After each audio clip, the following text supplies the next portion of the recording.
বন্ধুরা, গাছ লাগান, পরিবেশ বাঁচান।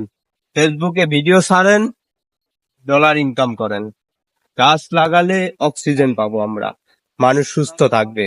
তাই ফেসবুকে ছবি ছাড়লে ভিউয়ার্স বাড়বে, কমেন্ট বাড়বে। তাহলে গাছ লাগালে পরিবেশ সুন্দর হয়।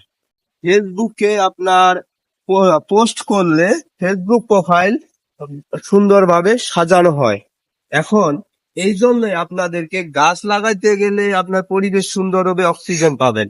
কিন্তু ফেসবুকে পোস্ট করলে সুন্দর হবে, সাজানো হবে, আর ছবি ছাড়লে ভিউয়ার্স বাড়বে, কমেন্ট বাড়বে, আর ভিডিও ছাড়লে ডলার ইনকাম হবে, স্টার্স পাবেন। তাহলে আপনারা কেন এত কিছু সুযোগ সুবিধা মিস করবেন? গাছ লাগান, পরিবেশ বাঁচান, মানে ফেসবুকে কাজ করেন, নিজের জীবন গড়েন। ধন্যবাদ সবাইকে।